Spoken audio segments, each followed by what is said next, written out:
Another video. Today we are taking a look at a scenario where the EU unites. The EU, if you don't know and you're living underneath a rock, the European Union is a federation that includes basically all of Europe except from like a part of the Balkans, Ukraine, Moldova, Belarus, the UK, Norway, and Switzerland, but Switzerland is neutral. That's it.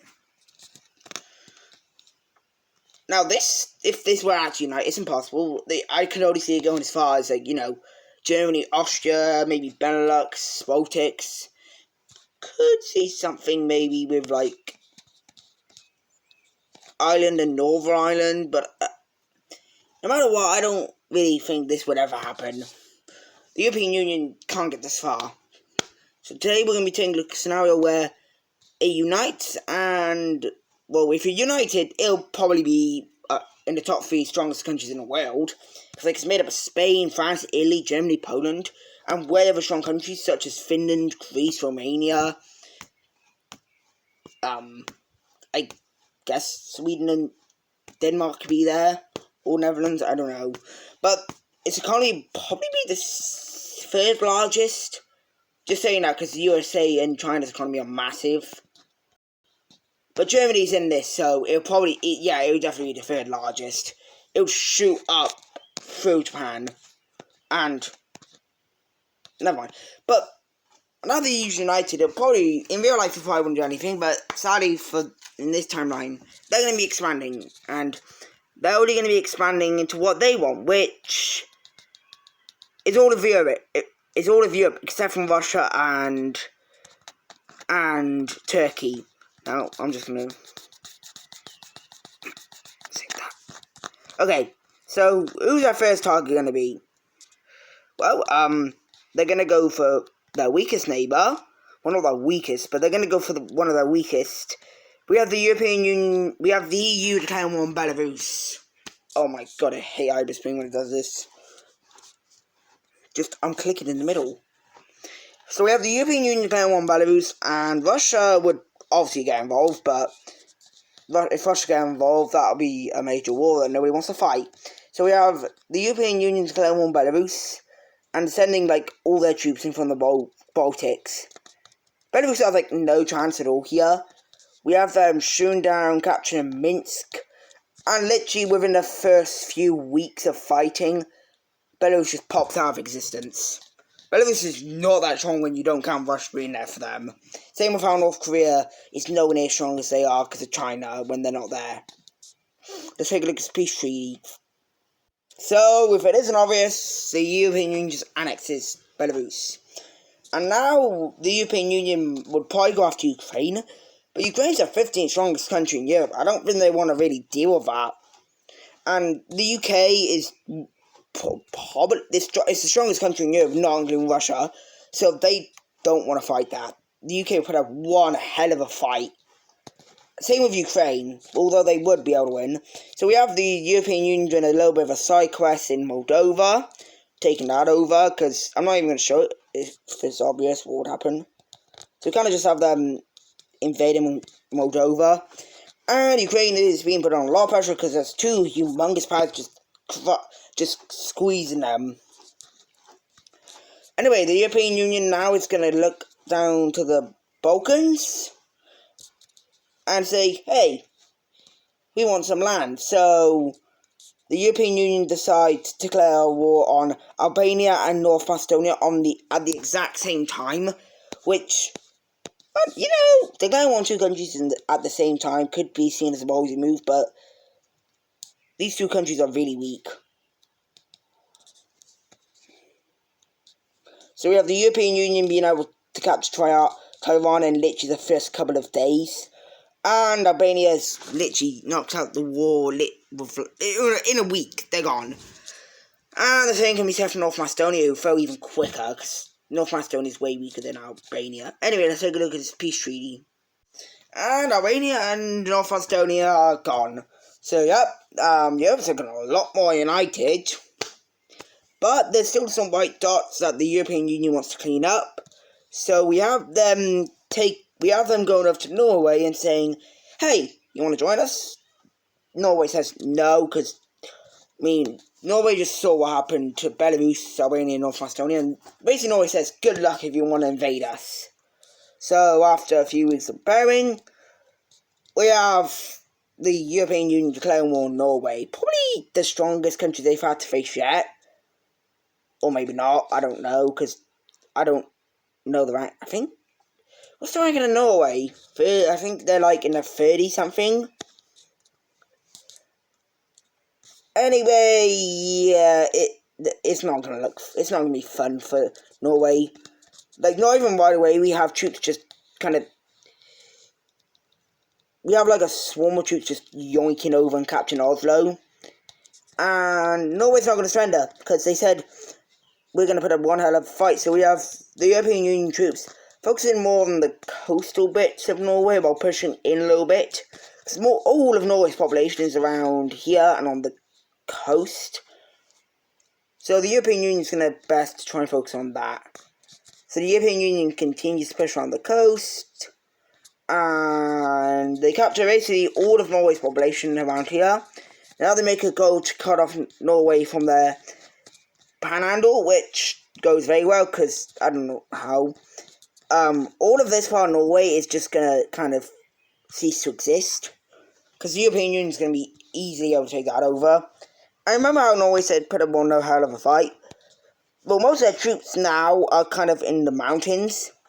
Although we can just imagine, because Finland's on this team who's ready to train for mountains and, like, you know, the wilderness. We can just imagine Norway would be captured. So, Norway's gone, so let's take a look at the peace treaty. So, peace treaty, yep, bye-bye Norway. So, that's one of the stronger countries out of the way, and the European Union is getting stronger and stronger every single country they take over. And we kind of have... Now, the European Union said they won't invade any parts of Africa, but Africa's now starting to think why we don't exactly know if we're going to get invaded or not. So, Africa, Turkey, and Russia are all kind of on the edge about this. And the USA sending them money, so, yep, that's gonna... yeah, weird. So, yeah. Now we have the European Union declaring war on Serbia and Bosnia at once.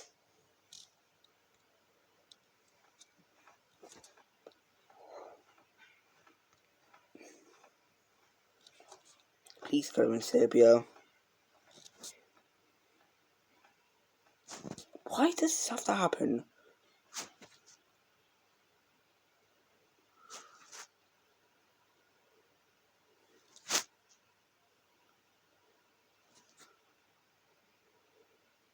Okay, so now with these two have war declared on them, yeah, they kind of just accept fate. They both just say to each other, well, there's no hope, so within a few hours we have Serbia just surrendering, and Bosnia explodes into a million pieces, because they want to. Because you don't want to fight the first strongest country in the world. Let's take a look at this peace treaty. We'll put it second. And in the peace treaty, they both get annexed. So, yeah, that's all of Europe except from Ukraine and UK taking over. But the EU decides that they don't want to bother with the UK or Ukraine. Because, like I said, they put up a hell of a fight. Well, maybe not Ukraine now, so the EU's kind of thinking about invading Ukraine. But they decide that they're not going to invade Ukraine and completely destroy the thing they said about Africa and Turkey and all that. Yeah, they decided to invade Tunisia.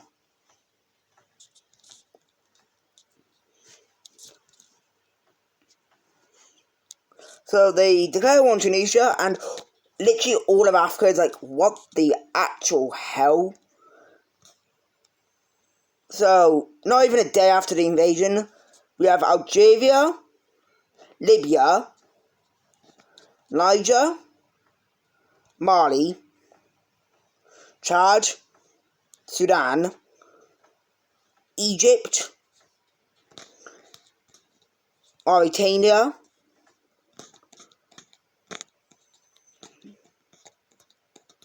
it's laggy, South Sudan, surprisingly Ethiopia,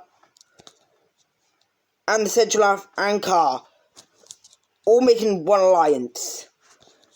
And Morocco didn't join us because Morocco is allies with the EU, so they don't even need to bother, and also they hate Algeria. So yeah, if it isn't obvious what's about to happen, I think you do know.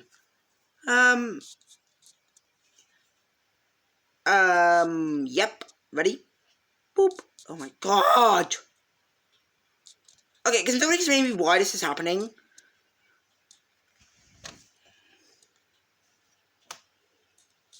There we go. And the Peace Treaty, bye-bye.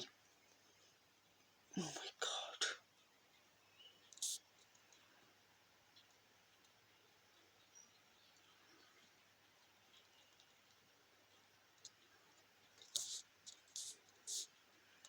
And the Peace Treaty they just got annexed. If it were colour in. There we go. They get annexed. There. That was the most annoying thing ever. So, yeah, that's out of the way. We have the EU deciding to send an ultimatum to Ukraine, which, in their surprise, Ukraine accepts it within the first day of it. Ukraine said they don't want to fight a war, and that they thought uniting would be a good thing.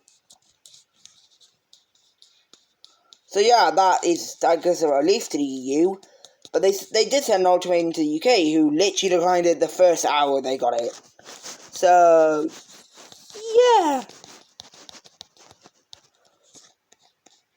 The EU realizes that no matter how many times they're going to try, the UK will not accept it. So we have the European Union preparing literally all of its military to invade the UK, and after probably like a whole 3-4 months of preparing, we have the European Union going into the biggest war yet. We have the European Union declaring war on UK, which the USA is not going to like at all. The USA didn't even know the plan about the EU taking over all of Europe, so they had literally no idea about this war. And the world didn't even see it coming, because the world thought the EU was only going to take over like a few countries after they took over like Norway. But if it became obvious that the European Union wanted more, so we have the European Union declaring war on the UK, and literally probably around like 2.5 million troops from Ireland capturing Northern Ireland within the first like day of the war. We have a naval landing from Norway taking place on Scotland, which is actually in favour of the ultimatum because they wanted to join the EU. So we have Scotland declaring its independence from the UK. With Scotland out of the picture, we have the UK losing Cornwall, because that was also another area that was in favour of joining the EU. Well, accepting the ultimatum. And now the UK is starting to crumble, because they had 2 places declared its independence from them. Naval landings to take place in Wales, which capture it pretty easily. And now we have the main army against like 2 million troops. The UK puts all of its troops against every front line. They forget about Ireland. And a massive navy battle takes place across the English Channel. It does take a very long time, but the EU is making very small gains, with a lot of troops being lost. The Cornwall offensive is eventually met up with the Wales offensive, but that is eventually managed to link up like that. They will link up into one, and with a very painful push, and finally the English Navy, the Royal Navy being taken out, we have the capturing of London, and that didn't happen, that all didn't happen in like a few days. That took place within like probably like I would say nearly a year. So after that, the UK just surrenders, because all the people were kind of the government was the one that declined the ultimatum. Everyone else is kind of, well, not everyone else, but Scotland and Cornwall wanted to join, but sadly for them, sadly they had to get invaded. So let's take a look at the speech. In the peace treaty, UK is fully annexed by the EU, and the EU completed its goal of taking over all of Europe except from Russia and Turkey, because they don't want to deal with that. So, that's going to be it for this video. I hope you enjoyed it, and I guess I'll see you in the next one. Bye!